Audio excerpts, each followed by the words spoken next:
The key to consistency is creating content that is manageable over the long run so that even when you are tired, you can still produce it. Jun Yu is a digital creator and the co-founder of Creator College. People get so worked up on, I need to get this video to have 1 million views. One day, if you post every single day, luck will show up at your door and you'll be able to take advantage of it. There's very few people, unless they're extremely extroverted, that will naturally just be good in front of the camera. You just have to experiment and try different things, and sometimes you can just like crack the code and there's a formula that works. I think it's important that people build an audience based on themselves and not just a particular topic. It becomes extremely hard to have longevity. Sometimes it's okay to lose followers. I'm starting to filter out people that actually care for me and champion the brand. So what's your process for coming up with ideas? Over the span of the last 3-4 years, I've cemented some really effective frameworks. The first one I call...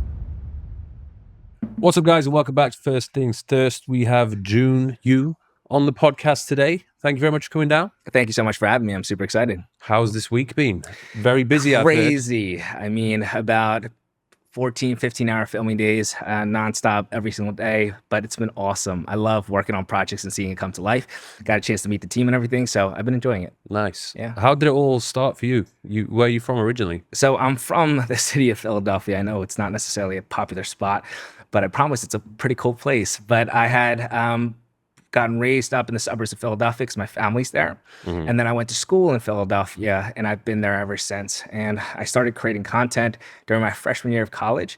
And so I have this dual enrollment program where you get your bachelor's and master's simultaneously. So that's a 5-year program. And I was creating content every single day while doing that. And now I just graduated and I'm doing it full time, which has been really cool. What year was this when you started the content creation? So if I'm thinking about my freshman year, probably 2020, 2019, something in that realm. Yeah. Okay, so yeah, it was definitely, I mean, content creation was like more of a normal thing back then. Yeah, but still, I remember when I was starting to create content about studying, it definitely wasn't the cool thing to do whatsoever. Yeah. But I thought that it was valuable, so I just kept doing it. I got lucky enough to get here for sure. So you were doing this whilst you were studying? Yeah, every day.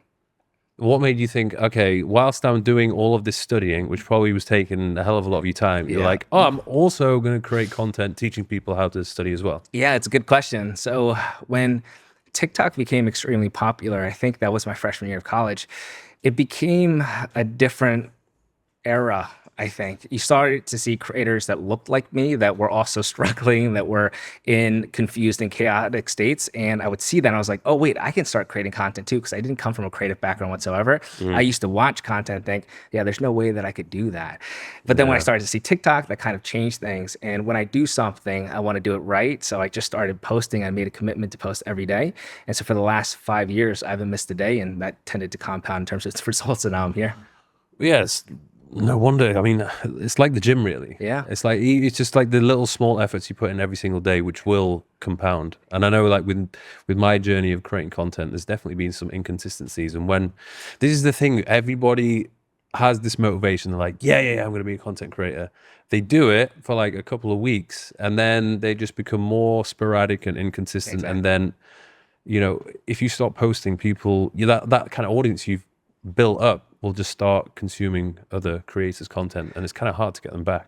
Absolutely. And I really think that what allowed me to be consistent is I understood what quality content was earlier on, in the sense where I always thought that quality meant highly produced. And so when I was first starting out, I would spend like 6 hours filming a piece of content only for it to get like 200, 300 views. Nice. But then I really started to understand that value is actually what the audience perceives it to be, right? So quality isn't necessarily something highly produced. I would actually get in my car and literally pick up my phone and speak to it with like horrible lighting. And I was going through a difficult season of my life, so speaking through that.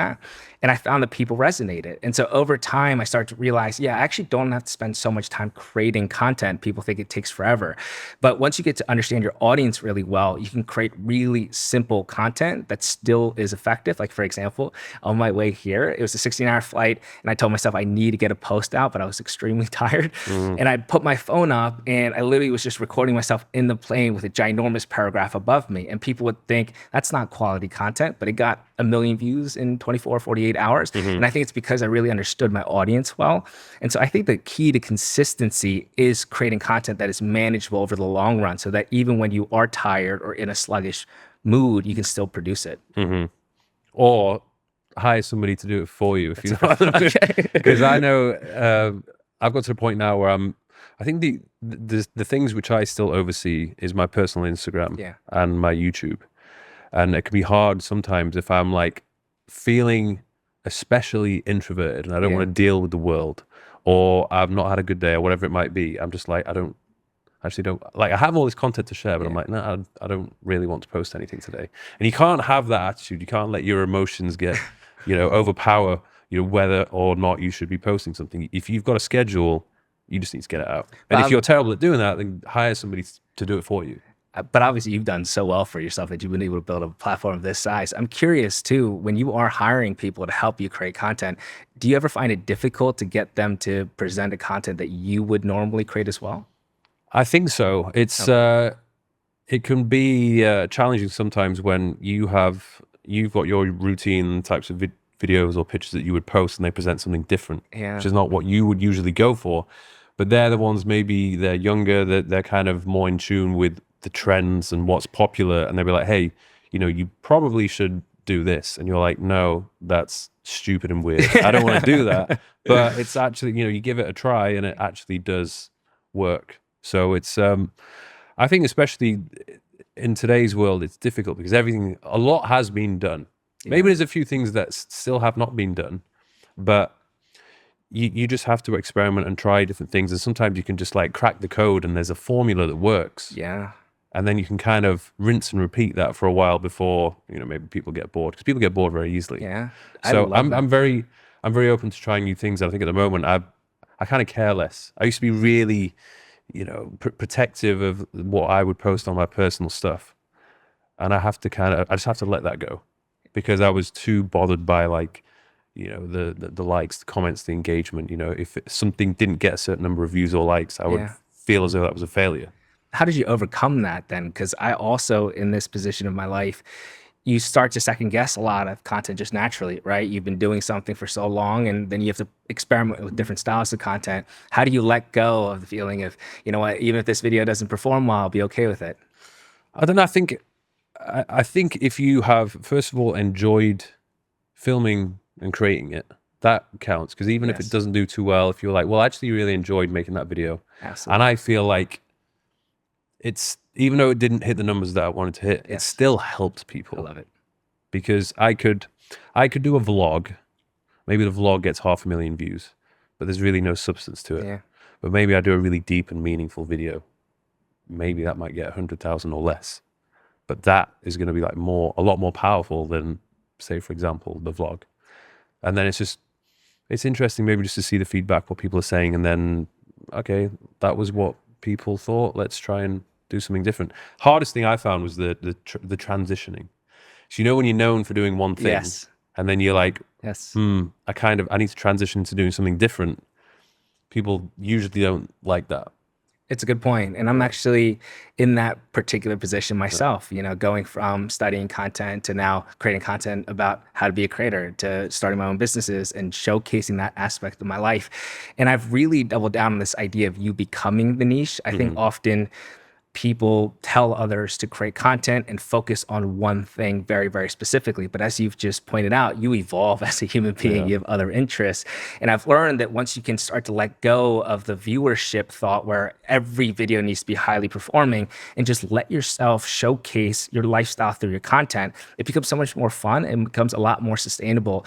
So, I mean, a really, really good example is my current situation, where if I was only creating content about my studying while I was a student, then I would have a really difficult time transitioning outside of it, right? Yeah. But while I was in there, I was still creating content. It's like 40 years old. You're like, why are you still making content about studying? Exactly. It becomes lame. And when I was in school, I was still creating content about personal development. I was still creating content about productivity. I was still creating content about business. And so when I came out of college, it became a lot easier. And so I think it's important that people build an audience based on themselves and not just a particular topic, because it becomes extremely hard to have longevity. So I'm curious if you would agree with that, just because you've been in the space for so long, have had massive, massive success. Do you also believe in the thought that you shouldn't just solely pick a topic and stay there forever, but actually allow yourself to become the niche? Yeah, I think especially when I started, this is like on YouTube, I was 26.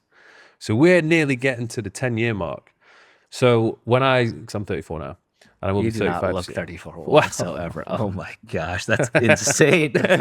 So it's all the biohacking I've been doing recently. You got to teach me. So yeah, so when I started, it was when I was a personal trainer. I had been a personal trainer for years. Yeah. So that was my thing. It was kind of the only thing I really knew about and could talk about with some level of, you know, assertiveness and confidence. So I started doing that, and then it was successful. Did that for a couple of years, really rinsed the whole fitness thing, and then I was just like, I feel like I've covered everything that can be covered. Of course, I can dive deeper, but it's. I feel like I'm repeating myself a little bit now. Like I feel as though if people really watch all of these videos, take the time to watch all the videos I've made, they should be able to get in good shape. And I felt as though it wasn't fulfilling me with as much enjoyment. And like, all I wanted to do at that point was to travel. I wanted to travel more. And I realized that people actually didn't really know the real me, because the guy I presented myself on the camera was Coach Mike. It was like always kind of the sensible personal trainer Mike. And I kind of had to be, because I wanted to be seen as a coach so I could attract customers. Because if you're going to hire a coach or a personal trainer, you want to hire the guy who's like, you know, walking the walk, talking the talk. He's not going out, he's not partying, he's sensible, you know, very kind of, you know, in line. And I was like, oh, but this just isn't really me. Like, I want to show people who I really am, you know, get my personality out there. And I started traveling, and then I started documenting the travel. So there's always some element of fitness in the videos. Yeah. But then it included the travel, and then it included like collaborating with other influencers. At the beginning, it was fitness people, but then it kind of diversified a little bit more. But by doing that, I mean, people are like, what the hell is this? Like, this is not a travel channel. Yeah. Like, you do fitness videos, stick to fitness videos.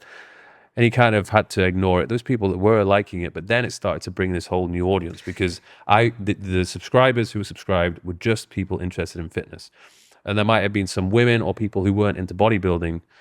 You know, they come across my channel and be like, yeah, it's some good stuff there, but like, I don't care about being jacked. So this is boring. This is like too heavy. Right. But then when I started doing, you know, all the other travel fun stuff, it's way more relatable for everyone. Yeah. And then that kind of started bringing in a new audience. I mean, you touched on so many really good things that every creator should hear, but especially feedback, right? I think feedback, often we think of the data and the analytics from each of the apps, and how can you maximize watch time? How can you maximize views and engagement? And obviously there's a part to that, and that needs to be important as you start to create better and better content.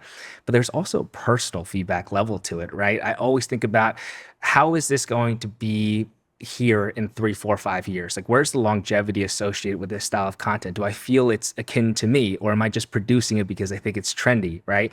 So I think you need that as a creator in order for you to feel holistically content in your content.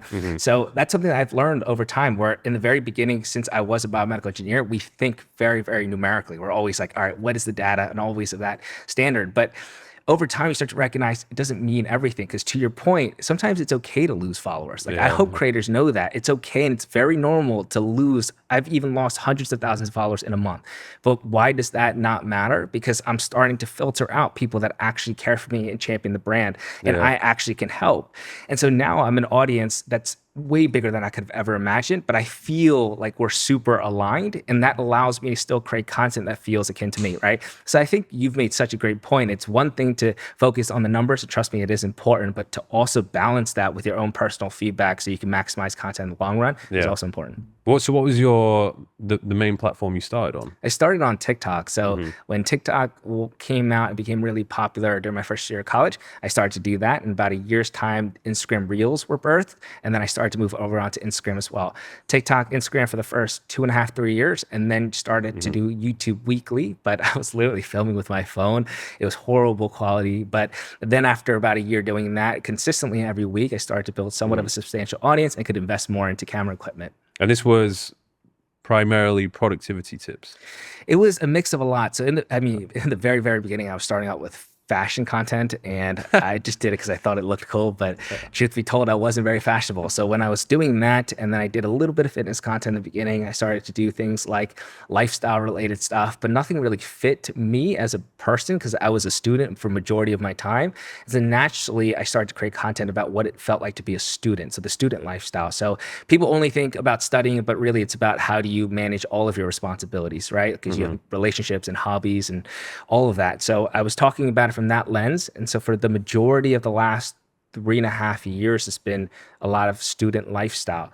So it made sense that when I started to build out my businesses too, I could talk about that. And so now that I'm graduated, it's more around that world of content and business. Yeah. Do you feel as though you were naturally good at it, or did you have to kind of, in terms of the content which you were talking about, which was relating to studying, did you think, do you know what, I'm actually pretty good at studying, so let me try and help these other people who are studying? Or you're like, this is interesting for me, I want to learn more about it, on how to study and get the best results, and then I'm going to share my what I've learned? I actually love the way you put that, because I always think about content from two perspectives. Either you're a journey POV or you are a experience POV. Yeah. So an experience POV is what you normally think of, somebody that's already established. However, I did most of my content through the journey POV. It's somebody in pursuit of that goal. And so I was a horrible student to first start out with, but as a biomedical engineer, I just had to learn how to learn. And so I had a neuroengineering concentration, so I started to learn a lot about that field. And so when I would speak on my journey, people were like, oh, I also struggle with grades. And I was like, wait, this actually helps me. And then I would do more research. It became this cycle that I got addicted to, learning and learning and learning. And then I would share that knowledge with other people. And now I'm at a point in which it became more of that established POV, because I'm speaking about it from the lens of that I've done it. But I think you've made a beautiful point that you can absolutely do it from two different perspectives and still have massive success. So yeah, to your point, I did not have it all figured out. And actually, I was horrible at creating content. Were you awkward in front of the camera too in the beginning? Yeah, but I've spoken about it so many times. I hated it. I probably procrastinated for 2 years before I actually did it. Yeah. Because there was a few experiences I had where I had to be on camera. I think when I competed, someone interviewed me, and I felt so uncomfortable. Yes. And I was like, I don't want to feel that again. So from that point on, I kind of just avoided being in front of the camera. Yes. And I think the game-changing thing with me was when, there was this YouTube channel called like Fit Media Channel or something. And this is when I had my own studio, my own gym in Newcastle. And they said, hey, Mike, I want to come and do like a 5-part series with you where you take us through your workout routine and your split. And I was like, okay.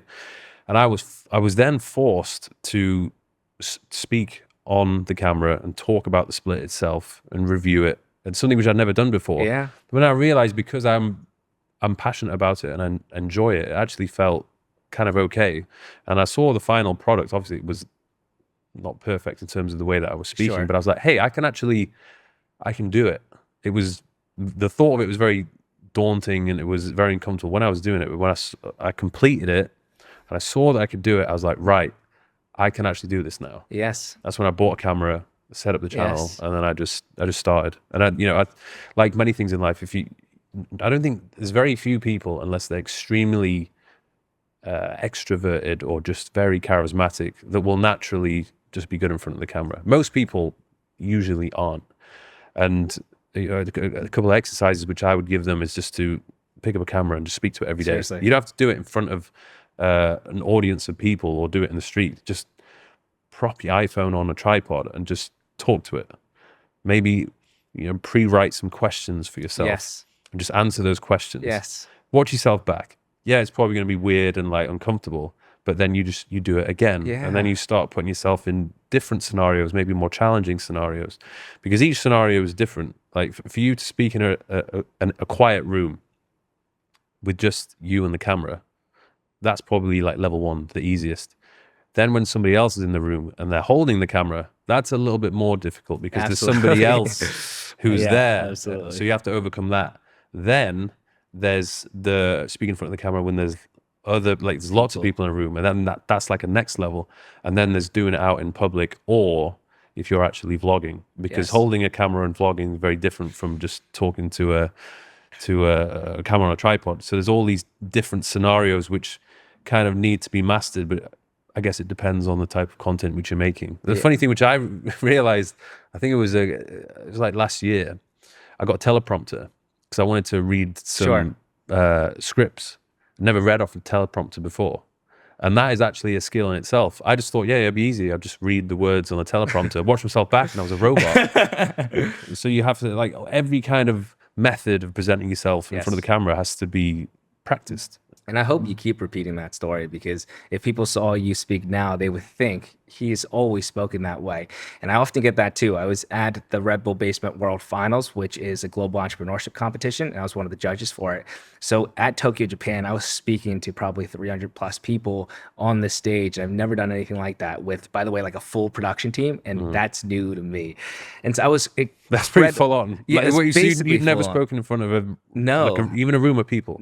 Not that big. I mean, the most I've ever done was probably my neuroengineering research rooms, was like maybe 20, 30 people. Yeah. And so when I was up on that stage and I was speaking, I was lucky enough that it went well. Like, I felt really confident up on there and I could answer the questions well. But then afterwards, people would ask me, how did you get to that level? And I'm like, oh my gosh, first of all, I was extremely nervous. I think that's normal. But moreover, I mean, I've been in front of a camera now for the last 5 years and I still feel awkward, right? So I think when people realize it's never going to look perfect from the get-go, because you know what I mean? Like, when I first started out too, I felt, wow, if I don't feel comfortable in front of the camera, there's something wrong with me. When in reality, you do it through reps, right? You do it through actual practice. And it's cool to hear that you've had this similar experience, because I think it feels reassuring for other people to hear.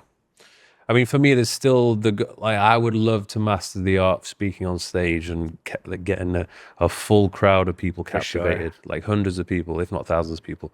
Because still at this point, the prospect of that is like, whoa. It's insane. Like that's heavy. Yeah, but so that's that's like the next level up for me. 100%. I've always, when I was younger, thought, man, if I could be on a stage speaking to hundreds and hundreds of people and leaving an impact, and I could hold their attention for a 45-minute, an hour talk, like, I've made it. Now, I've only spoken at the Red Bull base for like maybe at max 10 minutes or so, 15 minutes or so, and that was still nerve-wracking. What's the biggest you've done in terms of an audience? I think it's definitely been over 100. Yeah. Even that was probably nerve-wracking too, right? Yeah. It's crazy. It's next level. Yeah. But you do, like, once you've done it, you're like, oh, okay, yeah, I can do this again. It's just always the first one that sucks. You just have to get out of the way. Yeah. Maybe I think you can. I mean, obviously, there's people out there who've created courses and teach people how to be a better public speaker, but there's just there's no replacement for just doing it. There's no shortcut around it. You just have to do it more and more and more and more and more. I guess that's the same thing with content too, right? With a lot of the people that you are dealing with and the followers that you have, I imagine one of the biggest struggles they have is just thinking, well, I want to be a content creator, but I don't know what I should create content about. So what do you advise them to do?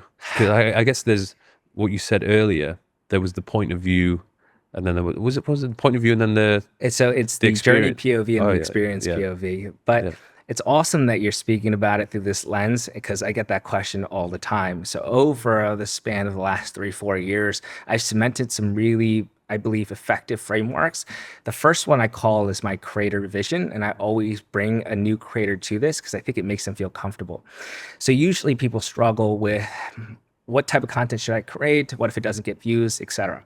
But what I've done is at the very, very top in this diagram, right? You have your creator vision. So for you, it would be Mike, right? Mike's creator's vision.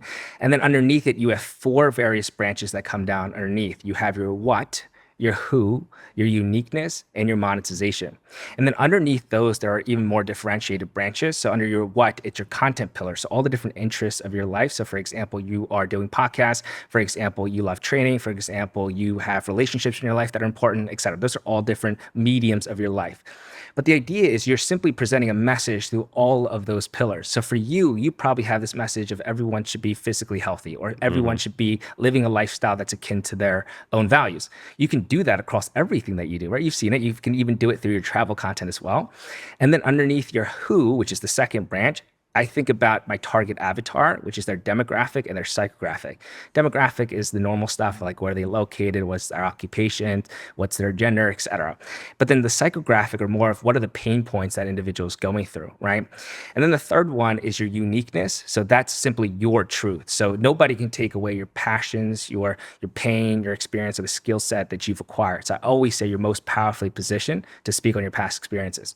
And then on the fourth is your monetization, and we can speak through that lens. But the idea is at the very, very bottom, you have a ton of different content ideas that are akin to Mike's creator's vision, right?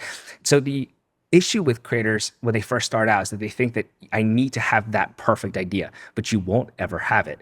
The idea is for you to explore all these different options as it is akin to you, right? And then when you do that for long enough, you start to reverse engineer and realize what works and what doesn't work. So there's another framework that I tell everyone, which is the 100 video rule. And most people think of it as you just post 100 videos and you should be a better creator by the end of it. But I think of it completely differently. I think if you post 20 videos first based on any of your interests and your top 20% videos that are high performing, you take what has worked in that and double down on it 5 times. So you're basically doing this for 5 cycles and you start to realize quality is based on your actual performance of content. So that's what I do. So I tell a creator, hey, these are all the various things you could create content about because it's all the differentiated branches. Here's my 100 video rule. I just need you to post 20 videos first to make them feel relaxed. They do that. And then we look at the top 20% performing videos there. We do it 5 times over. And by the 100 video rule, they've understood exactly those ideas that are going to work for them long term. And we just keep cycling that for months and months and months. And then that's what I've done personally and I've seen success with. And do you prepare them for obviously the inevitability of nobody watching? Yes. And like how to deal with that? So this is something I always tell I love the fact that you asked that question because I think I never posted content for the immediate time. I always say that, even today. I always think about posting content for the future. And what I mean by that is people get so worked up on, I need to get this video to have 1 million views, right? But in reality of the matter is one day your time will come. One day, if you post every single day, luck will show up at your door and you'll be able to take advantage of it. How? Because that viewer will then see your repository, your library of videos that you've been creating, and they'll know that you have established credibility in the sense where, and you probably feel the exact same way. When somebody blows up on the scene, right? You look at what they've done prior. And if they're just somebody that got lucky or they've gotten successful for X, Y, and Z reason that seems a bit trivial, it's one thing. But if you see their account, you're like, wow, they've been at it for 2-3 years and they've been helping people all throughout that entire process. Amazing. And then you start to recognize, and you've probably had this too, where your video goes viral and then it bleeds into your other content pieces, right? So I remember when I first posted, I probably got a few hundred of views, a few thousand of views at most. And the one video had gotten really viral at that period of time. Probably, well, I shouldn't say really viral. To me at that time, it was really viral. It was like tens of thousands of views. But then that trickled into all the content pieces that I was posting for my last 3, 4, 5 months daily. That's what I post content for. So I tell every single creator that is first starting, you're not posting for today. You're posting for that day when luck meets the great opportunity of you getting good at creating content. Once that happens, they will look at all of your library of content and you will have established credibility and you will blossom. And this has happened like time and time again. I will look at so many creators. I'm like, no, you're getting it wrong. Like, don't worry so much about the views right now. Just focus on what you can create content consistently on. Once we do that and establish that with everything I just talked about, then something usually hits in 3, 4, 5 months. And once that does, it's like, boom, then they really escalate. I think that's the secret to it. Yeah, I think I experienced something like that. It was, well, first of all, I just thought that because I had a couple 100,000 followers on Instagram, everyone would just convert and watch the videos on YouTube, which they didn't. I would struggle if I would, even just to get 1,000 views to begin with, which wasn't very good. So I didn't know what people wanted to see because the videos which I watched were kind of more vloggy, like lifestyle stuff. And I don't think I'd built up that charisma and personality on camera yet, so I couldn't get away with it. So I tried loads of different things, and I think it was probably like it must have been like between the 15th or 20th video, it popped. Yes. And for whatever reason, maybe it was a good thumbnail, but the content was good as well. It got like 100,000 views. That's insane. And I was like, okay, so this is what people want. Yes. So then that was when I shifted everything. And for me, it became very clear that education was what people wanted. Like just straight to the point, no bullshit, just sharing experience and talking to the camera like I was talking to one of my clients. And that obviously did very well for the first couple of years when I was doing it.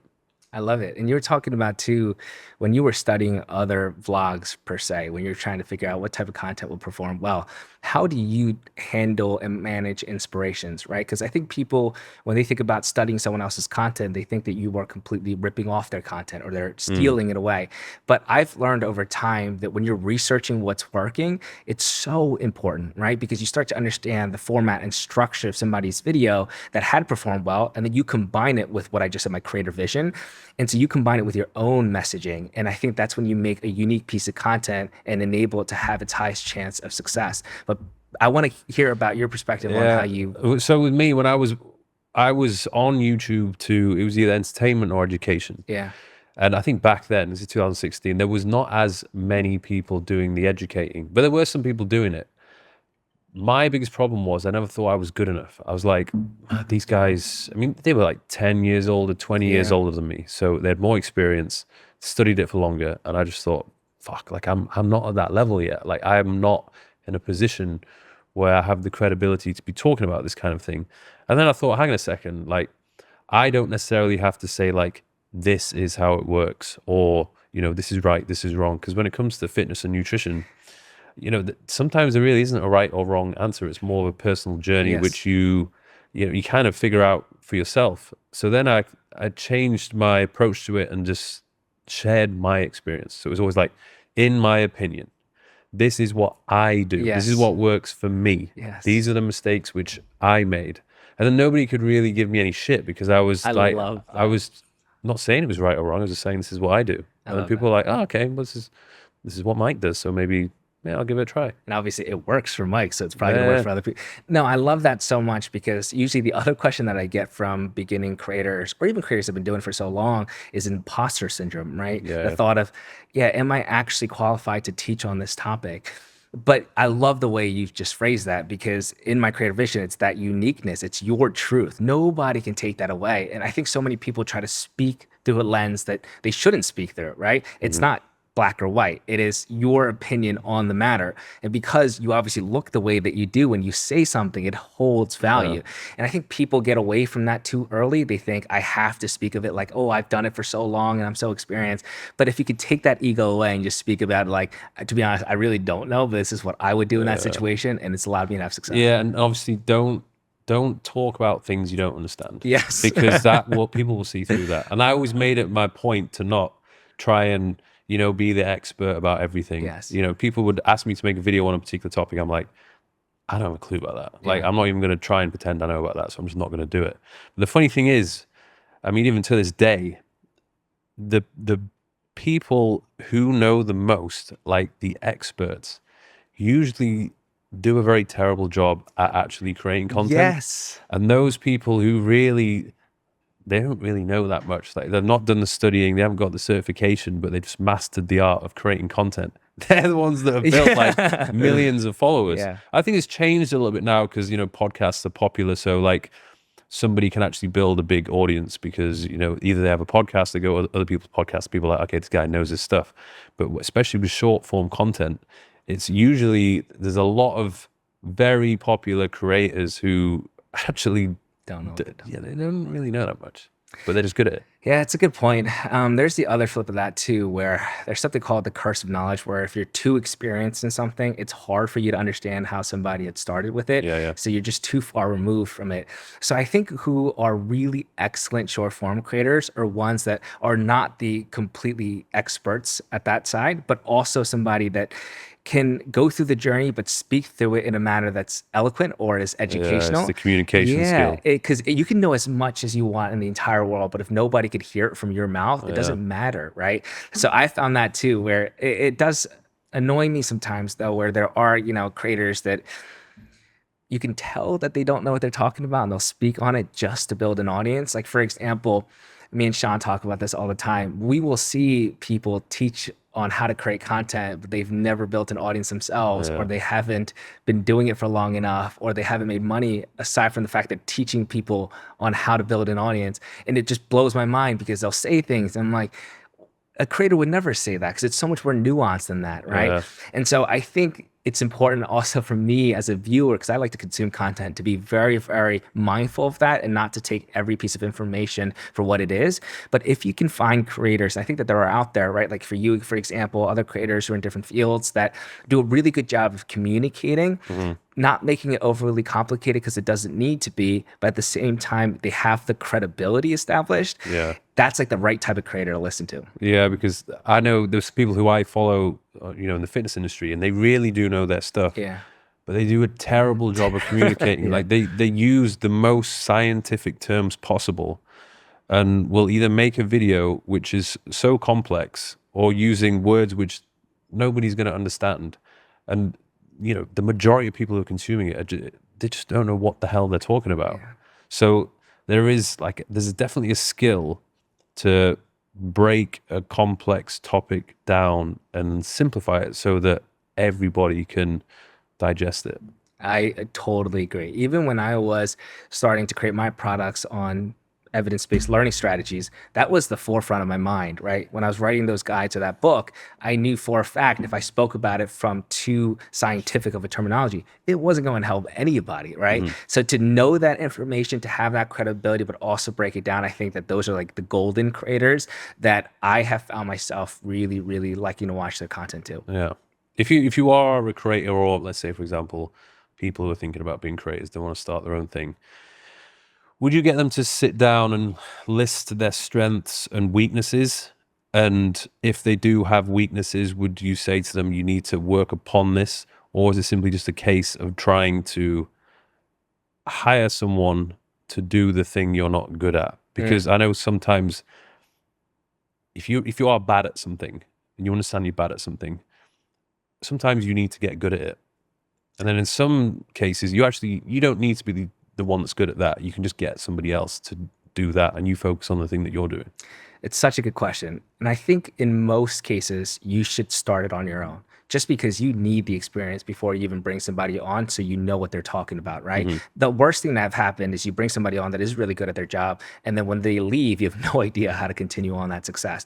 But it also matters as to who your audience is, right? So I know my audience comes from a lot of my background where they're not necessarily, quote unquote, people who have money to then start creating content. If you have the money and the resources, of course, it makes sense for you to bring on a team. But a lot of my friends that want to start creating content are people that don't have any money, that are trying to start it out like I did. And I think in that capacity, you can just try to simplify it as much as possible. So this has happened probably like thousands and thousands of times at this point. I would just sit down a creator, and it depends on the personality, right? If you're somebody that comes to me and says, I want to start creating content, but I can tell from your personality that you're just wanting to get started, I'm like, cool, just post. Like we'll post and then we'll speak on how to improve upon it. But there are a lot of creators who come from my background that are very, very nervous, right? That need a level of structure to their content to make them feel comfortable producing it. Like I was similar to that. So in that case, I would sit them down and say, this is your creator vision in a very comfortable conversation. Here are all the different video ideas. Here's my 100 video rules. For the first 20 videos, we'll post on this set of interests, and we'll just keep doing it like that. And that structure is enough usually for a creator to have that start and the confidence that they'll figure it out. Because I think also the issue with content creation is you have no idea if the effort that you're putting in today will actually pay off.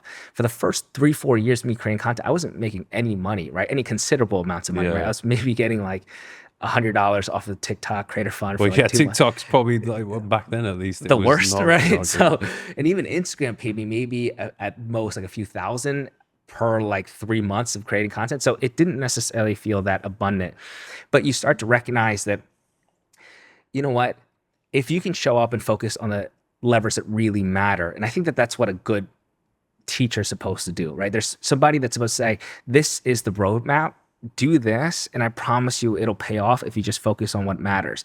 I think when somebody starts creating content, like, I got to make money right away. Oh, I got to do X, Y, and Z right away. And then it kind of takes their attention away from what really does matter. People don't like being sold to all the time as well. I agree. It's very hard to build an audience if you're already from the get-go, right? I've seen that though. Like people will try and sell something on their like second post. They'll say something like, oh, you should listen to me because, blah, blah, blah. And they'll sell like a $5,000 program. I'm like, bro, who at least establish some credibility before you just sell something to somebody. So I think a creator, it depends on the personality. If there's somebody like you maybe that are ambitious and just wants to go for it, great. But if somebody needs a little bit more structure, that's usually how I do it. And I usually find them to have success. I think one of the biggest excuses that people will have is if let's say they already have a job, Yeah. they're getting some money, but it's taking up a lot of their time, Yeah.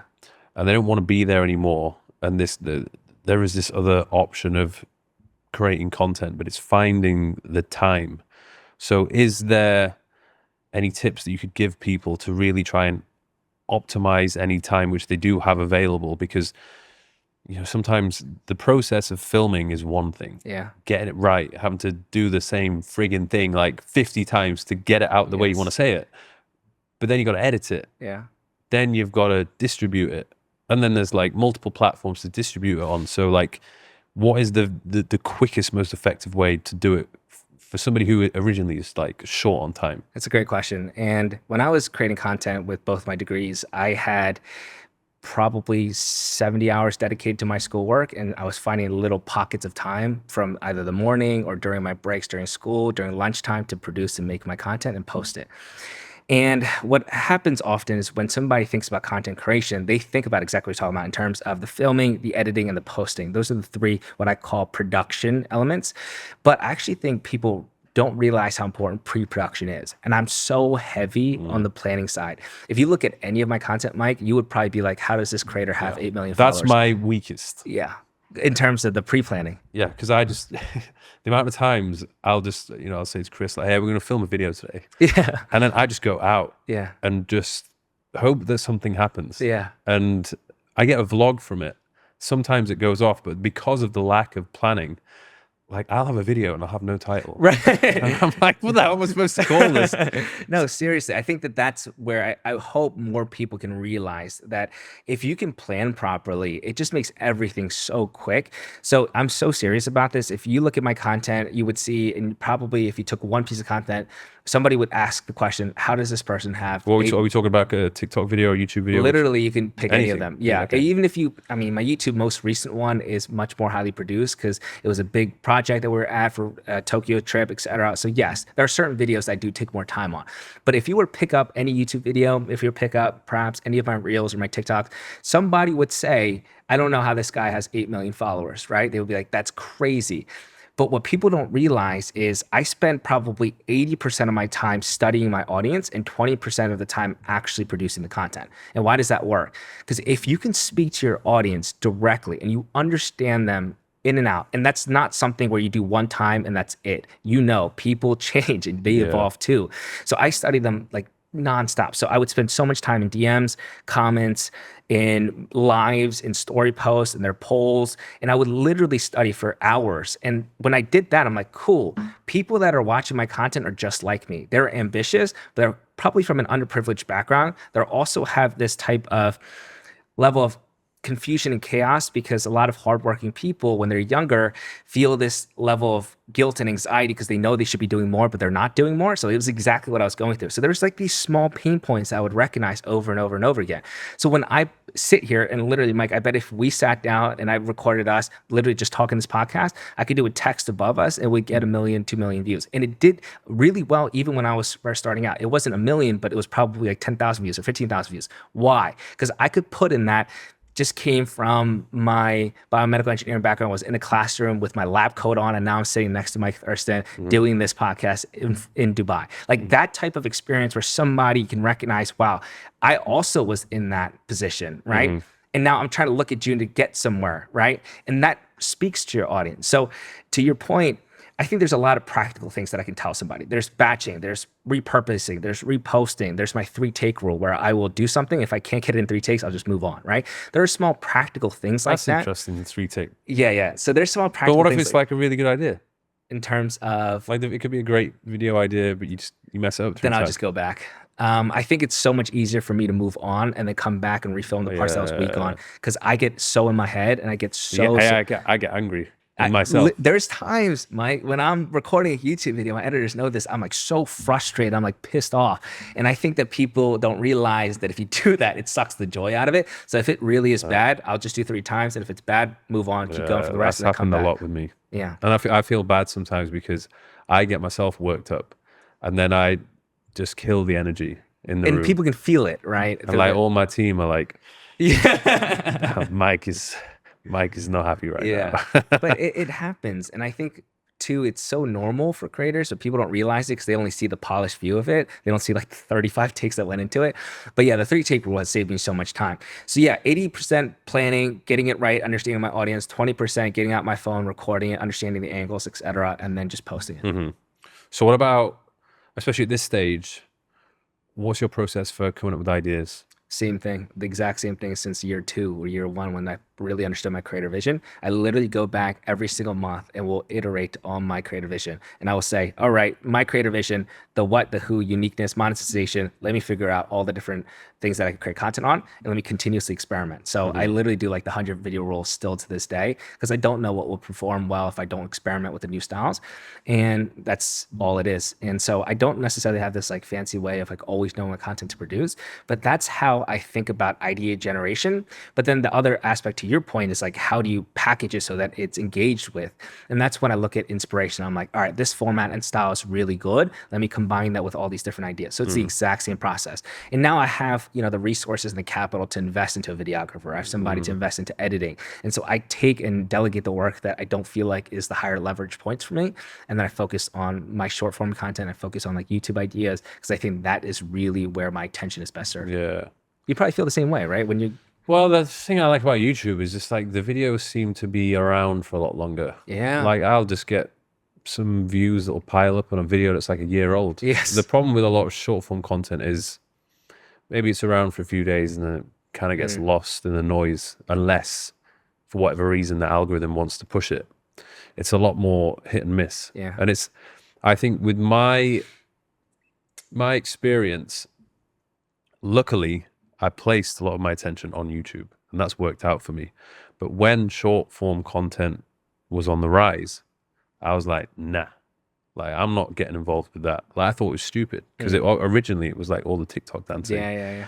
And then I feel as though that damaged my rate of growth and maybe where, you know, I could have exponentially been a lot more well known if I had put more emphasis on the short form content.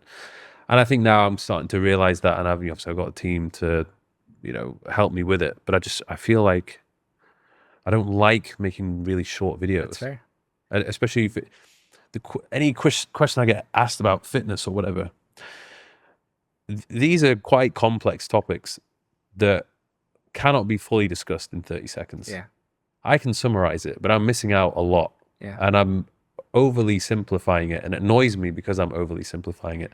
I would prefer to have an open discussion about a particular topic for however long it needs to be discussed for, and then that go out. But problem is people don't have the patience for listening, you know, for 10 minutes or more. They want answers and they want it quick. So I guess that's something which I'm trying to do now. It's like, how do I just convey advice or information in a short period of time, which people can kind of, first of all, watch it all the way to the end, and then, you know, help them and take something away from it. I love hearing your perspective because you obviously started with long form. Now you go into short form. I went short form, then into long form. And I've really thought about it from a funnels perspective, right? Where your short form content is your overarching exposure to an audience, a larger audience, because we all know short form content is now being prioritized as the main discovery channel. And so once you can focus upon it in that light, you know that, yeah, there's a very complex topic, even with learning strategies. I hate the fact that I have to sit there and like 30 seconds figure out exactly what to produce it because I don't get the complexity down. However, I've started recognizing, yeah, well, that's not the point of short form content, that I can start to really nurture that audience and have them be funneled into long form content and they can learn more of the details. But sometimes people just want practical tips. People just want something a little bit quicker and you should be able to give it to them.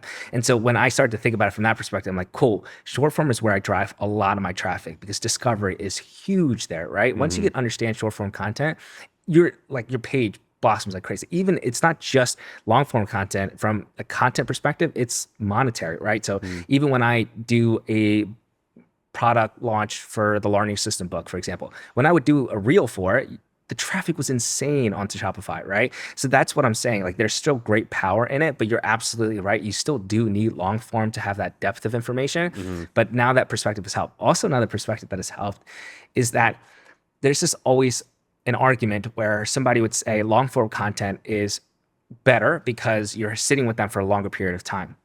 So let's say that you have a 20-minute video and somebody is watching it for 25% retention rate. So like you have 5 minutes with that viewer.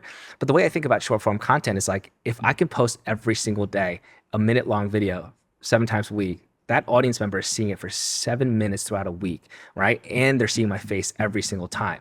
So there's great power in that. So now when somebody goes through an Explore page and they stick around my content for, and I've seen this, it's so cool. Like somebody would go to my content and they view it on their Explore page. They'll stick around for maybe 10 seconds of it. Literally all of my posts start showcasing in the week following, because all of the engagement, somebody's realized, oh, June's created content for that period of time. The algorithm continuously pushes out. And that built so much credibility. So then when they go into my long form content, they're like, oh yeah, I will listen to him because I've seen his face for so long. We'll get back to the podcast in a second, but first of all, I want to say a massive shout out to Bionic. I have been using their supplements for the past 4 years.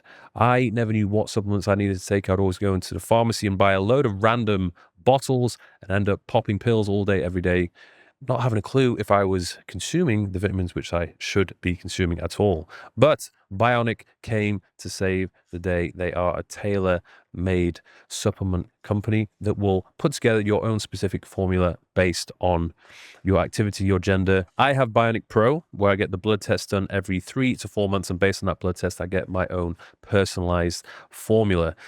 For those people who don't want to do a blood test or don't have access to that, then you can go with Bionic Go, where you just have to fill in a short questionnaire, and based on that questionnaire, you will get your tailored supplements with a surprisingly high degree of accuracy. So stop the guesswork, sign up to Bionic, and ensure that you remove those deficiencies and build up your immune system.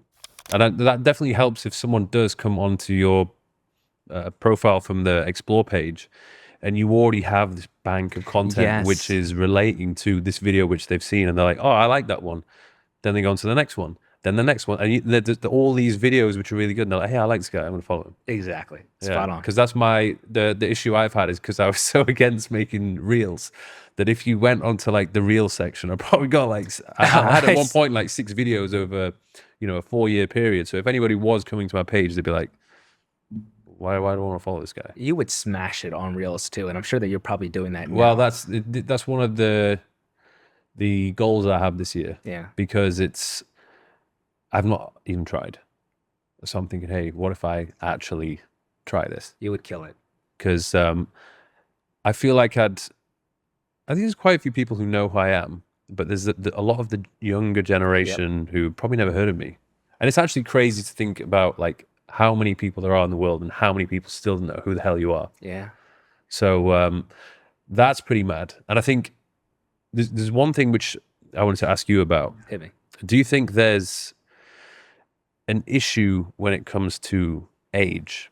Because I feel like if you're a young creator, maybe you're in your teens, early 20s, it's harder for you to build an audience of people who are older than you, because they either, older guys or girls might not want to follow younger guys or girls, or they're just not in a position to educate because they haven't really lived much of life at this point, and they're still very early on in terms of their, their education. So what would you advise for those people?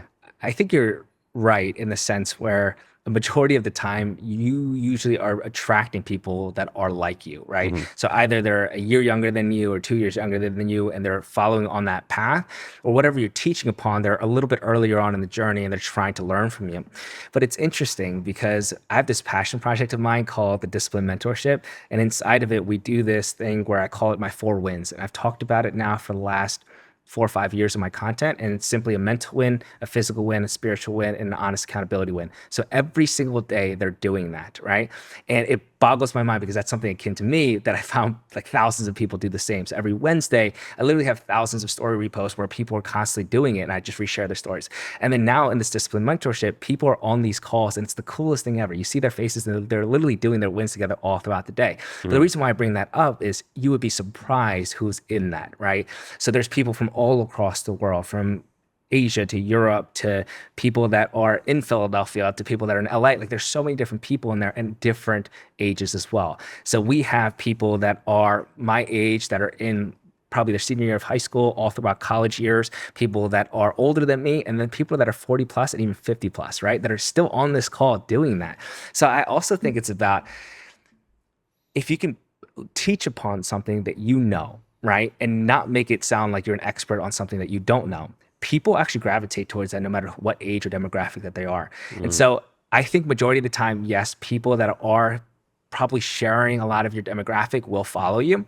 But if you can find something that you can teach upon, because the Four Winds doesn't, I don't care what age you are, I don't care what career you're in. We have like lawyers in there. We have like people that are going to be doctors in there. We have people that are studying for engineering. Like they're just all there. There are people like that are literally creators that are just in there. And I think what's powerful about that is I chose the right thing to talk about, and then people kind of gravitated towards it. Yeah, because I've seen this before where, people in the fitness industry, maybe they try and replicate what I've done.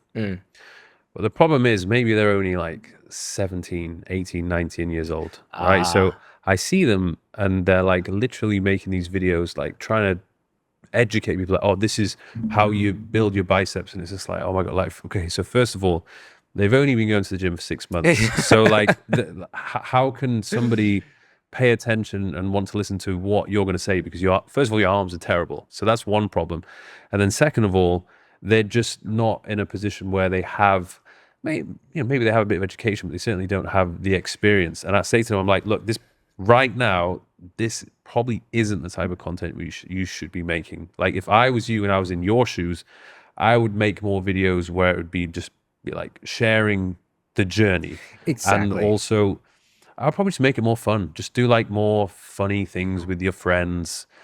I guess when you're younger as well, you can get away with doing more silly things. Yeah, and you more just fun content, challenges, things like that. You laid it perfectly, because if you're right that somebody that is just starting out in the gym shouldn't copy your content because they cannot replicate this. But if they said, let's say, Mike, if you posted a content on your best leg workouts, right, and you're teaching people how to build their legs properly, someone could, in the very beginning of their stage, completely flip that and say, I have no legs and I'm trying to get legs. This is what I'm attempting to do. That's a completely different shift that actually you can speak to. And it's I powerful. tried Mike Thurston's leg approach. And my legs are shaking. Yeah. You know what I'm saying? Like that, I think completely changes the perspective, because people feel that that's genuine. So I think what really good creators who are 18, 17, 16, but also 20, 21, 22, that are less experienced, that do a good job of, is doing it that way. Is not speaking about it like I'm the expert. Those people, I really don't think will have long-term success, because you're not convincing anybody that actually has like quote unquote buying power, right?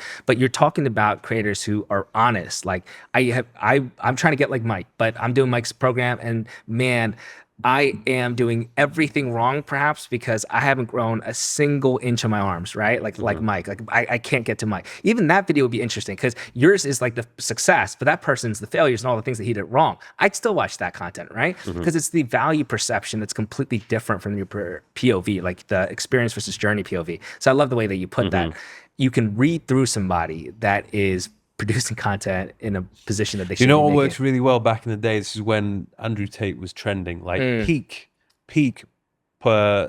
trend. And people were just using his name and titles to get views. Yeah. So like literally anybody can do this. Somebody could just say, I signed up to Andrew Tate's War Room. And then everybody would watch, because everyone was like genuinely curious to know what the experience was like. But someone like them didn't have necessarily any experience, or a channel that had a particular topic, that they were just thinking of something that would pull in the views. Yeah. And I've seen a lot of creators do this, where their whole channel is just name dropping and reviewing and gossiping, and that's not something which I would recommend, because it's kind of a bit, I'm not a big fan of people bitching and hate and all that kind of thing. But if you really wanted to grow, if all you cared about was just getting as many views as possible, then you could just make videos like that, just using other people's name and trending news and topics, things like that. I mean, you make two good points. I think that is a structure where you will get views, but you've also mentioned how maybe there's not too much longevity associated with that style of content. But you're absolutely right. If you can view content from the lens that you're not the quote unquote expert in it, but you can review somebody else's opinion on things, that could even be an effective piece of content. So Andrew Tate is one, but you see like movie reviews all the time, right? Like people will just say, hey, you know, the Squid Game that just came out, here's what I think about it, right? And even that will be engaging. So I think if you can strategically, and I always talk about this, your content should have different quote unquote missions, right? Like certain content pieces are meant for exposure, but you've also mentioned in the very beginning, some pieces of content aren't necessarily going to get a lot of views, but they're very in depth. And the people that do watch it are going to love you or really champion what you have to say. So I think just being very cognizant of the fact that, yes, some pieces of content will perform well, and then maybe that's when you use somebody else's name, you can kind of bring that type of attention to you, but you should complement it with, I think, content that feels more akin to you and a little bit more in depth to you. But you make a good point. I think it's about the perspective in which you create the content. Do you have like a playbook or an approach when it comes to the monetization process? Yes, I do. What's that like? And this is directly from my experience. So for the fourth in my creator vision, which is that monetization, I think about an ecosystem. I think about how can you make money so you mitigate risk at all levels, right? I think what happens for creators, they immediately jump into brand deals, right? They're like, I want to do brand deals because that's what I see a lot of other creators do. But brand deals are very seasonal, right? And especially if you don't have that large of an audience, it's hard for you to have sustained income. So I think about my very first monetization pillar to be your one-off product. And this could be an extremely simple MVP, your minimum viable product. So I literally did a digital PDF and made tens of thousands of dollars on it. Why? Not because anything in that was particularly designed specially, but because I understood my pain points in my audience and I wanted to see if I could deliver something that my audience would purchase. It did really well. What was that for you? What was the product? So it was a guide to academic success. So I talked to my audience about what do you need help with? And they said they need help with studying, productivity tips, and early career building. I created a 60+ page guide on it. And I was very fortunate. I mean, I made, I think, $30,000 in my first week of it launching, right? And I've never made that type of money in my entire life. And that was life-changing. And I continuously doubled down on it. But one-off products is where I think everyone should start. How much was that when you were selling it? It was, I believe, $39 to start. Yeah. Yep. And then we did promotional stuff on it. So if you imagine like $30,000, that's a lot of sales that you're still getting to try and make that much money. And then I think from that point on, it's what I call ongoing content products, which is basically something that requires much more investment, right? So a lot of courses and communities require this type of effort. And if you are going to do it properly, you need resources, you need capital to make it work and a lot more new content. So that's like my second realm of content. So it's like, or second realm of monetization. The first one is your one-off product, get and understand and test to see if you can sell something to your audience, then do something where it requires more effort, but you have an MMR, you have like subscription-based model. Then you do that. Originally, going back to the first product you release, does it matter if it's a expensive one or a cheap one? I think it depends on how well you know your audience, right?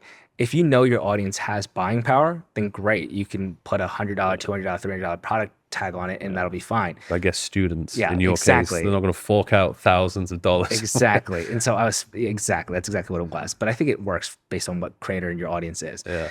And so then I had the one-off, the ongoing content. And then I think about like high value partnerships, right? So partnerships that actually elevate your brand and not just doing any partnership that comes your way. So the third aspect to that is like, when I just did the Red Bull Basement World Finals and I was a global judge for that, like that was huge for my branding. Red Bull what? So Red Bull Basement World Finals. So Red Bull Basement itself is a title in which they do national competition. So based on what country you're in, they will host these sessions where entrepreneurs from that region will compete. It's like Shark Tank, basically. I didn't even know Red Bull did that. Yeah, it's sick. Like they literally, they'll do Shark Tank and then they'll keep doing it per region and country. And then Tokyo was the global final. So then 40 countries, 40 teams from them came to that competition and I was the judge for it for like a 4 or 5 day period. Like that elevated my brand, right? Because I was teaching upon entrepreneurship. I was teaching about content. I was an expert in something and I was sitting on a panel with some really cool people. So that's what I think about like a high value partner, something that will actually elevate your brand. And then my fourth pillar that I think about in terms of monetization is like reinvestment. I barely use a lot of the money that I've been able to generate. It's just gone straight back into the businesses. It's like, what can I do? Yeah, and I'm sure you think about that exact same thing. And I think if you can do those four things, one-off, ongoing content alongside high value partners, and then reinvestments, you will do well as a creator. Yeah, I always think it's funny those people who are trying to sell a luxurious lifestyle, but they have to spend so much money flashing and like just doing these things. It's like a cycle. I see so much of it, particularly in Dubai. It's like, right, I need to go to Dubai. I need to show people I'm living this crazy life, doing like all these mad things, and like I have so much money, and I'm going to teach other people how to also, Yeah. live this life. But they're not really living that life. They're pretending to live the life so that they can teach other people to have that life.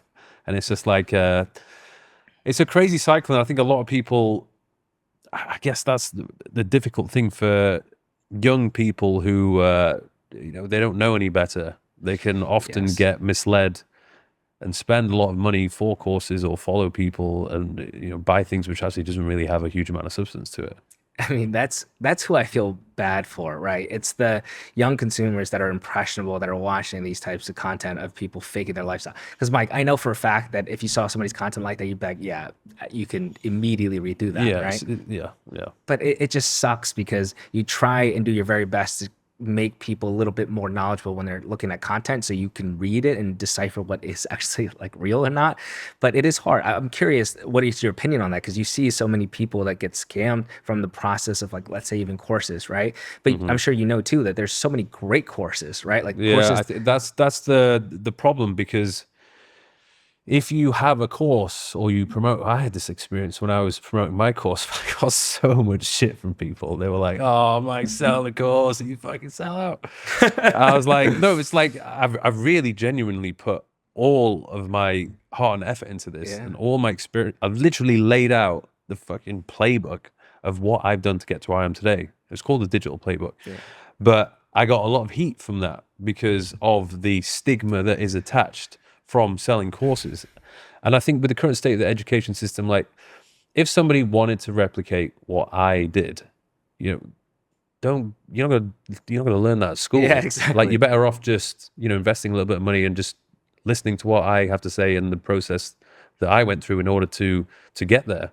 But I think that is the tough thing. And I don't necessarily know what advice to give people when it comes to, whether or not you should invest in a course. I think it's just a matter of looking at their track record and then also seeing reviews. Like reviews can obviously be helpful, but then you're always going to get the people that are just going to hate on you. But I still think there's a lot of people who do create really good courses. Absolutely. And I think if you do invest and you do actually digest it, it's going to fast track your process massively. I think if you look at someone and you're like, I want that lifestyle, or I want to know like what they know, and I want to absorb that information as fast as possible, probably the best way to get there is a course.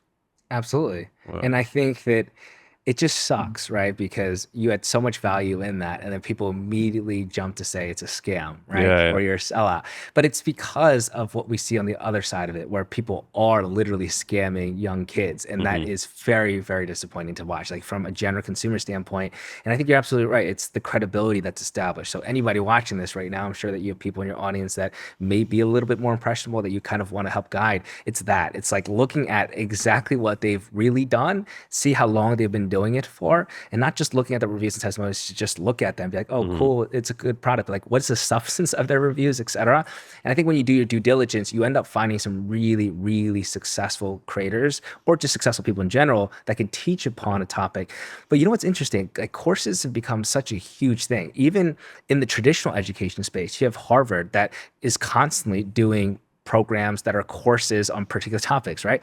Courses are a huge business because it's effective. Who else would you listen to for a particular topic that Harvard is good at teaching at than Harvard? Who would you listen to in terms of workout programs if you want to look like Mike, right? Yeah. So I think when people can look at it from that lens and don't go and say, oh, this guy's a fancy car, I should listen to him, but say like, all right, what is the substance of what they're talking about? There's actually so much value in, I think, courses. I think I look back and I knew there was a mistake which I made because I hadn't put out enough free content that was relating to the course. So it was very random for people. They were like, hang on, this has kind of just come out of nowhere. It doesn't make any sense. Yeah. Whereas if I had, brought out a course that was relating to fitness or something which I was kind of more well known for, people have been like, okay, yeah, it makes sense. So in hindsight, going back, what I should have done is either created a separate channel or started to pump out more content, free content relating to the course, and then being like, oh, by the way, if you want to know more, I have this. And That's a then good people are like, point. oh, okay, yeah, that kind of makes a little bit more sense. Have you thought about releasing another course then, perhaps, with everything that you've been able to build There's up a, so yeah, I've far? got a lot of ideas for this year, but I think it would involve me creating a separate channel. Mm. I think what I miss and what I used to do back in the day, I just used to sit down and talk to the camera. And that was, I actually enjoyed doing it. And I think that's how I connected with a lot of people. Yeah. And then there was this trend where people wanted to consume more very highly edited. It was the edited overload with the visuals that I was like, "Ugh, I just want to sit down, talk, upload."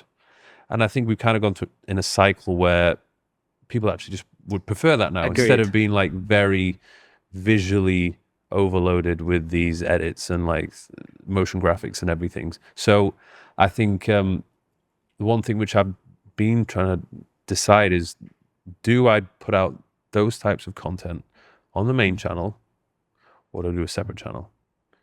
Because to begin with, I see. it's like, it's too different. It's like, oh, Mike, you know, this channel is more about the vlogs and the training and the collaborations. Like, it would be something very different, Yeah. which the existing audience might not like. Some of them will, some of them won't. So there's the debate as to whether I should do a separate channel or to keep it on the existing one. I'm curious to know what you think about that. Yeah, I think you'd have success either way, because no matter what, it would work if you just stayed consistent with it in the long run, right? Because the truth of the matter is, you're absolutely right. If you were to post it on your currently existing account, the viewership just won't be there. The engagement just won't be there, but it tends to even out in the long run. So if you were to even double up, like maybe twice a week, where 1 week is your normal content that's highly produced, but one maybe on a Tuesday, Wednesday, you're just doing a check-in, you're just speaking to yourself. There's been this rise of casual comfort creators, which are creators that are what you're talking about, just speaking to the camera. And obviously you have this charisma, so when you're speaking on it, it comes away at a different level. So I think either way would work. I also do think that people underestimate how, not for you because you actually have the resources to invest into it, but a lot of people underestimate how hard it is to have a second channel. So people, when they're first starting out, are like, I'm just going to create 2-3 channels. I'm like, wait. It's so hard to even do one channel. You know what I'm saying? So I think when you got to your stage, it does make a lot of sense, where you're talking about, can I actually open up a second channel? I need to invest into it and it still works. But for a lot of beginner creators, I always just say, just stick to that first platform. It's really hard to actually deviate. Yeah, because even obviously I've got this channel, which is the podcast channel, which is very separate. But I know some creators actually, they have some of their podcasts on their main channel, and it gets a little bit messy. Mixed, yeah. So this, I mean, if I was to try and manage this channel, like, I would lose my mind. So thankfully, I've got the right team in place who are looking after this channel. Yeah. And it actually, to have the right team, it makes so much of a difference, because I know, like, this channel just runs itself. Like, I think one of the problems I had to begin with was the fact that I knew I wanted to do a podcast, but I knew like that all these things had to be in place in order for it to happen. Because so many people are like, oh yeah, I want to start a podcast. Everybody wants to start a podcast. And I'm like, are you sure you really want to start a podcast? Because first of all, it's not like this casual thing you do. Like, if you want it to be successful, it's a serious thing. Absolutely. Like, it takes a lot of time, planning, and investment. And, you know, you're probably going to need to have a good team, or at least 2 or 3 key players to begin with to make this work. Absolutely. And then once you've exhausted, you know, your inner circle of friends, now you're going to have to start reaching out to people you don't know. Right. So that's why most podcasts will fizzle out after, you know, maybe even 5 episodes. Yeah. There was I think it was the statistics, Chris Williamson told me, where less than 1% of all podcasts make it past the 20th episode. That's crazy. And this actually happened with me. I think there was, I'd managed to do 20 episodes. Yeah. And then I went traveling in the summer, and I just stopped. And I was like, fucking hell, I have become the statistic. Like, my channel has stopped. So I was like, I can't let that happen again. Like, there's things that need to be, it's mainly just the planning and the consistency. Yeah. You can't expect to grow anything if you don't do it every single week. So you're right. If as long as I was sticking to the schedule of being like, oh yeah, well, Mike is known for uploading this type of video on a particular day. Exactly. That can help. And people will be like, okay, you know, I'm not bothered about that one. I'd rather just stay for the Sunday vlog or whatever it might be. Yeah. It's, that the scheduling can be a big thing. But then it's, for me, what I found is I would get very stressed. I see. when it would come to, okay, on this day, this type of video is supposed to go out. And it's like one day before and I have nothing. I And I'm see. like, oh my God. So I'm like scrambling to put a video together. Yeah. And I'm like on my editor's neck being like, you need to freaking edit this video Yeah, now. yeah. And he's like, I'm trying my best. And then it just that's when it became very unpleasant. Sure. So I kind of moved, I did have a schedule, it worked. I moved away from it and posted when I wanted to and when the video was ready. Sure. Like I would rather my editor work on it for an extra day if it meant that the video was going to be better. Yeah. But then the problem behind that is when you never have a deadline, things just drag on. For sure. So I think you definitely do need that deadline. I think it's definitely a fine balance. And for you, because you've gotten to this stage and people do know you producing something that is a bit higher in quality and that takes a little bit long, people are much more understanding of that versus somebody that's first starting out.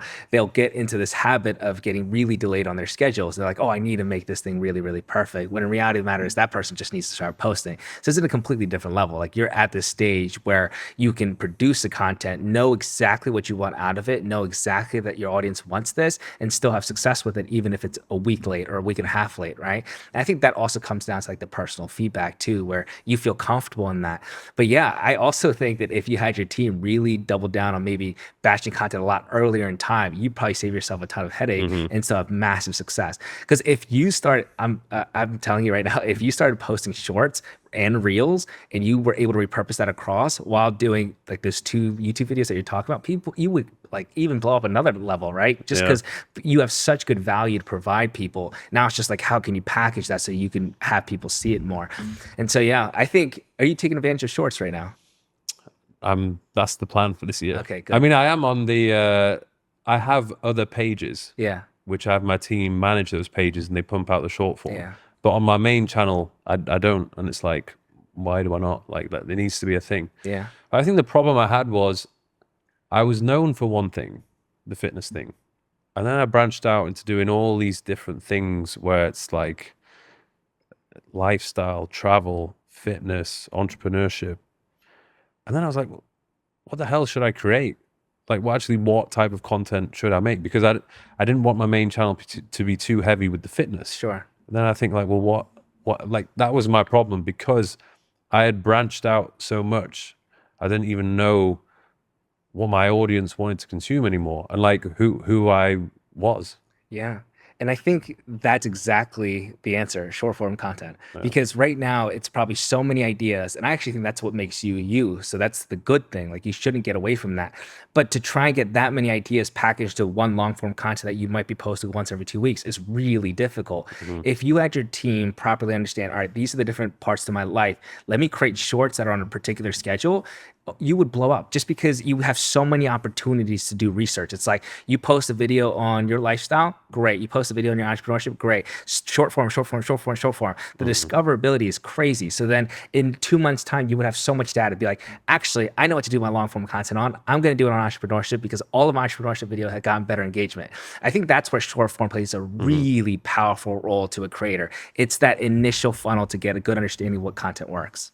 So how long would an average short video take for you to make? It depends on the context. So if I'm just sitting there and you told me, hey, June, we got to get a reel up right now, it would probably take me 30 minutes or so to think about it and then actually produce it. If it was something a little 30 minutes, so the majority of that 30 minutes would be thinking the idea, scripting it a little bit, and then the actual doing it would be probably won't take that long. Yeah, like 5-10 minutes of it. So I think exactly what you're saying. Now, if it was something that was probably, let's say, a series of promo videos that we needed for a launch, right? Then I think it requires a bit more time and effort. But because you are the person, like nobody can take away your credibility, right? That's it. It's like, all right, you got to just get your team to say, this is the type of short form content. And if I could ever help you, I would love to. It's simply how you package that style of content. Because the thing that people get wrong is they think it's just repurposing. And that's where I think long form creators who are so accustomed to that world don't realize. Short form is a different world. Yeah. And having that helps, like having somebody on the team or somebody that can help and say, no, it's not just recording something long form, taking a short clip of that and then clipping it into a short form. It's not that. Yeah, we did. I had my team I said, oh, just do that. Look on my YouTube video. Just get something from that. And they're like, it doesn't really work like doesn't. that. Like there's no a short form clip from a vlog. It's just very, it doesn't make any There's no sense. context to it, Yeah. right? Yeah. I think though, because like Mike, you have that experience, that credibility. It'd be so easy to get somebody that knows what they're doing to just package it into short form content. You could sit there, and I think Hormozy even said this too. He would sit there and just batch a ton of content in short form, maybe like 10, 20, 30 at one time. And you could do that in a series of days. So you could go in different locations, etc. And that you could have for literally a month's worth of content that has so much good testing value for you. And then every single week you just produce a long form piece of content that has some form of resemblance of it. And in like 6 months, you would blow out, because you're right. Like the exposure to the younger audience, like my people, like the 24-year-olds or 23-year-olds, we're all on short form content, right? Yeah. And we're constantly consuming. If I saw your face every single day for 7 days straight, I'm gonna go to your long form content and watch like an hour-long vlog if you had it, right? So I think Yeah. that's the power of it. Yeah. What does like a typical week look like for you? Now Yeah. it's Well, this week probably is not a typical week. yeah. But when you're doing everything you're doing usually, do you have like a set routine which you follow? Do you have days where you're like, oh, these are the scripting days, these are the filming days? Do you have a routine like that? It definitely depends on what season of life I'm in. So you're right, on a particular time like this, it's completely different. But on a regular cadence, it's usually, if I can batch videos in terms of the filming side, I will. But usually what I batch is like the 80% where I'm constantly planning. And that is so easy because I'm so good at sitting at my computer and just working. Like Sean always tells me this. He's like, you should probably live a little bit more. Like you should probably spend your money a little bit more. But I'm so good at sitting behind a computer and just That's a research. slippery slope, that one. Maybe you start enjoying life too much. Too You don't much, want to right? But yeah, so I think because I'm so okay with sitting behind a computer and just researching, I will do that for like Monday through Wednesday or Monday through Thursday and get a really good understanding. I'll do even more lives or more stories or more reels and just get a feel for what they need and want in that particular time of their lives. And then I would take that, and then for like a day or two, I would batch a ton of like short form content. And then let's say like I'm going on a particular trip, then I'll just plan, all right, these are the clips that I need.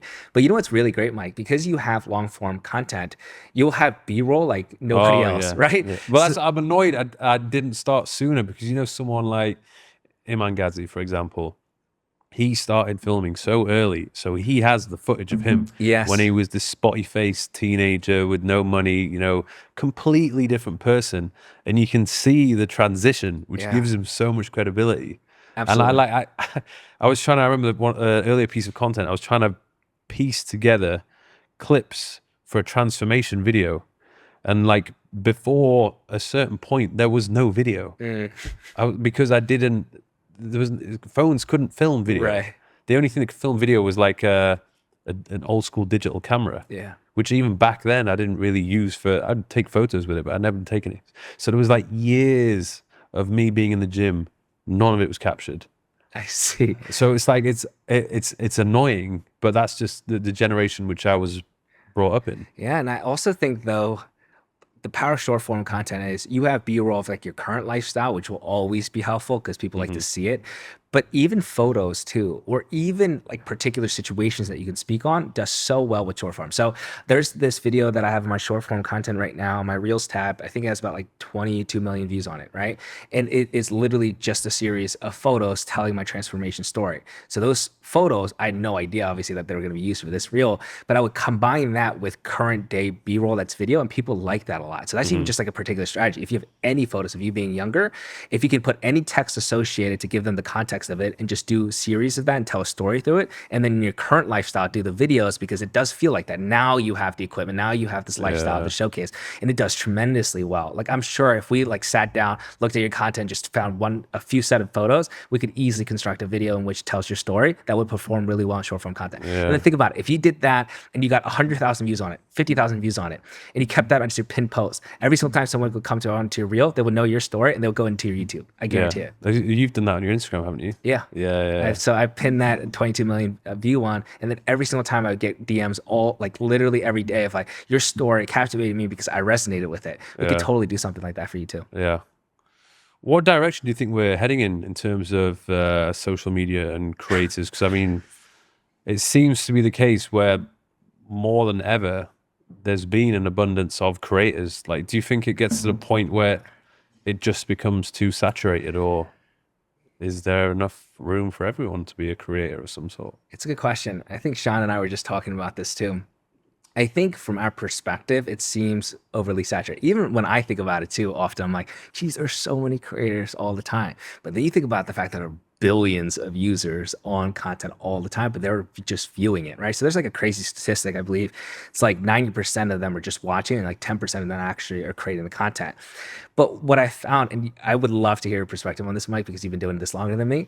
Isn't it crazy how people always say something's oversaturated and they're just the ones that have failed to do it? Yeah. It's like, I remember TikTok, the first 2 months after it came out, people were like, oh, don't do TikTok. It's oversaturated. Everyone's doing it right now. And then year 2, it's like, oh, don't do TikTok. It's oversaturated. And same thing with Instagram, same thing with YouTube. I'm sure they're like, oh, don't do it. It's oversaturated. But it's not overly saturated. Actually, there's a huge need for creators with good value. A lot of these quote unquote creators just, do trends, etc.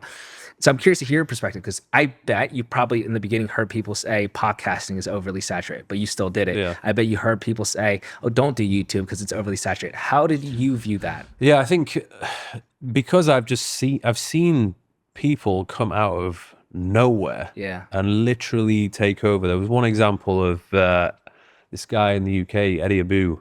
I don't know if you've heard of him. Maybe. He used to, his Instagram grew from like nothing to like 3 million in like crazy. a very short period of time. And I was like, what the hell is he doing? And then obviously you got people like Tate and other creators who've kind of they really have just blown up and literally taken over. So it's often the case that maybe there is a little bit of a gap in the market, or just a matter of somebody just being genuinely good at what they do and providing useful information, but maybe just presenting it in a little bit of a different way. I think it's definitely not overly saturated. It just means, I think there's more competition. But if you're good, then there's no reason why you can't make it to the top. Absolutely. And I actually think it's not too difficult to be good. And you've probably seen that. There's such an enormous amount of bad content where it's simply so unintentional. It's so people that just don't care and they're very egotistical about their content. It's like all about me, me, me, me, me, me. That if you just flip your perspective on like, all right, how can I help my audience? You're usually already in like the top 10% cohort. So I have seen this over and over again. People that say something's oversaturated just tried it only for a short period of time, failed at it, and now they're telling everyone not to do it because they want to feel validated in it. Yeah, we were talking about this before, about the actual process of consuming content. Yeah. The only downside of the current state of the way things are is for me, I've found there's too much good content. And I don't have the time to absorb it anymore. Yeah. Like back in the day, I would maybe listen to 2 podcasts. Now I have like 10 of my favorite podcasts, which I don't have the time to keep up with. And on YouTube in particular, like there's these really cool either full length or mini documentaries which are like better than things you would see on Netflix. And it's just it's difficult to keep up with everything now because there's so much good stuff out there. Yeah. And I think now too, like even with podcasts, there's so many podcast listeners now too, right? So it's like you have more and more good podcasts, but there's also more and more listeners. So it does play a role in which now people just have options of like really good content to consume. I remember when I was first watching YouTube, I would only fixate on like 1-2 creators because there wasn't necessarily other good content. I think it's cool that there's a lot of great creators, but perhaps maybe we will get to a point in which there is an inflection point and it becomes too many creators, but I think we're very far away from it. Yeah. What is your thoughts on the TikTok ban? Is that going to affect you? For sure it would, but it seems like it got reinstated. Last night, my TikTok was completely gone. It said basically, we are not able to have our servers online. And I had this little pop-up. I'm like, oh man, like that sucked. I did a little goodbye video right up before that. But then 17 hours later, then we got another pop-up that said, thanks to Trump, likely we are going to be able to be reinstated. And so Trump later today, because it's such different time zones now compared to where I'm used to, he's going to do an announcement as to what's going to happen with TikTok. And I believe what's going to happen is that there's going to be a 90-day extension where they'll have an opportunity to divest. And if that happens, then great, then TikTok will stay around forever. But I really do think that there's going to be some form of compromise that allows TikTok to stand. At least that's my hope and wish. And okay, so if it doesn't stay, what do you think happens? Where do those creators who are primarily big on TikTok, what do you think they'll do? I think the natural move would to be migrate into either Instagram Reels or YouTube Shorts, right? Just generally. And I often hear this debate where Reels and YouTube Shorts are just bad. But I think any algorithm just needs a lot of data, right? So in order for something to be good, and the reason why TikTok is so good is because there's so many creators on it. If those creators on TikTok flooded into Reels and YouTube Shorts, I guarantee that those algorithms would be a lot better. But moreover, usually what happens, like when there's such a large gap, somebody's going to come and try to fill it. So I bet that there's going to be different competition to do another short form content medium. But I really like Reels. I really like Shorts. And I think that if we have more creators on there, it will do better. I'm curious now as well to see what the landscape is going to be like. I don't know if you watched the podcast with Zuckerberg and Joe Rogan, and obviously the announcement which he made that they're no longer going to have the fact checkers. So it's going to be more, basically less regulated. So I'd be curious to see how that changes the environment. One thing which I remember, it was peak COVID time. And it was so ridiculous because I feel like that, from my experience of being a creator, that was the most sensitive time Sure.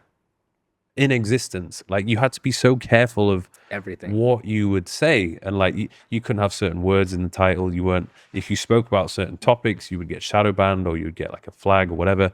And then even like the Black Lives Matter thing, like that was like a big thing. And if you weren't showing yourself to be like, I am not racist, like, then people would give you a load of shit for it. It was like, it was a very weird time. But I think now it seems to be improving. Yeah, it's Because weird. the free speech is, that's why X has become so popular. Yeah. Because it's Elon Musk just wants a platform where people can express themselves freely. And that's because the popularity has risen. Mark is like, oh shit, maybe I need to do that with like Instagram and Facebook as well. I'm curious actually, because I definitely want to hear your perspective on this. That's such an important point that a lot of creators don't recognize. The amount of scrutiny that you end up getting if you start becoming a larger creator is enormous. Oh, And yeah. even though I feel like I'm creating content that feels very much normal, like it doesn't feel like there should be any controversy associated with it, I get DMs all the time of people hating me, right? So from your perspective, how do you manage that in terms of the hate comments, sure, but also in terms of like, how do you be careful enough where you do have your personal brand and everyone knows you for X, Y, and Z thing? Like, how do you not stray away from that when you do have so much quote unquote pushback from the I think outside? there was always a rule which I followed where I would never get into politics. So that was just something which I would never speak upon. And even if it was trending massively, I'd still be like, I'm stick to my guns. I'm just not getting involved. Where some people would complain because they're like, oh, I'm so disappointed you haven't expressed your views. But the problem is, if you speak upon a particular topic or subject, which is like in the news, or there's a war going on, whatever it might be, then everybody is going to want to hear your opinion on everything. And if you don't speak out on something else, they'll be like, well, why did you speak out about this, but you've said nothing on this? And then all of a sudden it just becomes very problematic for you. So the best thing for me to do is I just don't get involved at all. And the same thing, there's been a lot of people who've made videos about me, usually negative videos about me, debating whether I'm natural or not. Right. And that would, back then it pissed me off because these channels had a lot of credibility. And then they were literally saying like, oh yeah, there's no way he's natural. But there's no evidence, they're not showing any evidence of me taking steroids. Yeah. So it's like, you don't know anything. You don't do anything which I do. Yeah, because you're speaking about this and you're speaking in a way where you're trying to convince people that this is an actual fact. Then I have all of their views, like hundreds of thousands of people who are like, oh shit, That's might take terrible. steroids. And then that would be massively damaging for my brand and my reputation. So there's been times where I would want to bite and I'd want to react and do a response video. But again, I would just wait, I would leave it. And again, it was another rule which I had where I would not get into drama. I would not get into online fights or debates or anything like that, because first of all, you give them loads of exposure, free exposure. Because most people who watch you, they probably haven't even seen this video. But if you bring it to everyone's attention, then they're like, oh, okay, so this is a thing. And oh, this is the, so I'm going to go and watch this other guy's video. So I didn't want to give that other person exposure. And then I just didn't want it to get into a you know, a process of backwards and forwards, and it just looks like you're sensitive and you can't handle uh, criticism. It's usually a sign that if people are making videos about you, you're relevant in some ways. Right. I guess that's Maybe a you're good not point. relevant in a good way, but people are talking about you, so you're doing something right in terms of like the relevancy. Sure. I'm curious because I know my audience is going to be listening in on this, and you provide such a different perspective because you've been doing it for so long. What would you tell people that are afraid of creating content because they feel like people are going to judge them or people are going to hate on them? And how would you practically tell them that they could get over it? Or do you ever get over it? Tell me. Well, I think there's some creators and people in the industry who they literally do no wrong. They're like, you can't hate on them, in my opinion, yet they still get hate. Hated on, yeah. The people who literally don't deserve any hate will still get some form of hate or negativity. So it is just a price you have to pay. Anybody who is going to create content and put themselves out there, you are going to get some negative feedback. And that is just the way it is. It's a process of you having to develop thick skin, right? If you become famous or well known, you just have to be able to handle it. And it is at the beginning, it's difficult because what I would always do is I would always like to look at the comments. I'd like to see what people are doing. And I remember when I started, I made it my mission to reply to everybody's questions. Yeah, me too. And then it just got overwhelmingly out of hand and I couldn't reply to everyone. And then, you know, there would be some people who would say something negative or pick something out about you, which would be an insecurity, or you wouldn't even think it was a thing. Yeah, but because that's good point. because I remember there was one point when I was balding, I was losing my hair pretty badly. I think this was like 2018. I mean, 2018, I was really clinging on to nothing. Sure.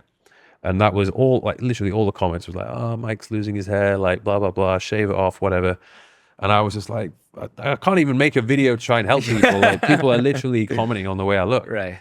So, yeah, it's just, people are always waiting to get you for something. And for me as well, like, I think I'm one of the few who's managed to be around for a long time, and I haven't really stepped out of line or had to go through a period of adversity for fucking up or doing something wrong. Like, I've been very consistent and I've not screwed people over. I've not done anything bad. So I think in that sense, I'm quite fortunate. Yeah. But usually if you look at people's timelines, if they've been making content for, you know, a long period of time, usually people mess up at some point. They either say something, they do something, they get involved with something, or get into like some scammy crypto project and they just destroy their reputation. Yeah. So it's, I think if you're genuinely a good person, Right. then agree. you will be okay. But if you are a scumbag, People will then know people eventually. eventually you will show your true colors. You'll reveal your mask, and then people will get you for it. It's such a good point. I remember people would ask me all the time, like, how do you deal with the hate comment? I think with the hate comment, you've put it perfectly, which is the idea that you will never be judged by somebody doing more than you. It will always be those that are doing less than you. So when those people were commenting about you balding, perhaps, like, those individuals were definitely not creating content, right? Like, those individuals weren't actually doing something that was a leap of faith like you were and trying to help people. It happens across the board in every capacity, right? And I also had done a survey now about like once every 3 months for the last 3 years. And I've always asked people, how many of you guys want to start creating content? And I would do these polls, right? And the average has come out to be like 80% of people want to create content, 20% don't. That means that those hate comments, 80% of them likely have wanted to create content. They just don't want to see you succeed, because if you do, it validates that they're doing something wrong. And I think it's such a good point here also to the aspect, if you are a good human being, don't worry so much, right? Yeah. People are only going to get you if you are a bad human being, and then that gets exposed. But if you're somebody that can stay aligned with what your values are over the long term, you'll be fine. Yeah. And usually you never see a hater doing better than you. Ever. Yeah. Ever. So it's just one of those things. Like you put it very well. Heck yeah. Where can people find you? JUN_YUH. So just my first name and last name on Instagram, TikTok, and YouTube. And with Creative College coming out, I hope that a lot of people that want to start creating content will be able to join the program that we have. You're going to do some more traveling this year as well?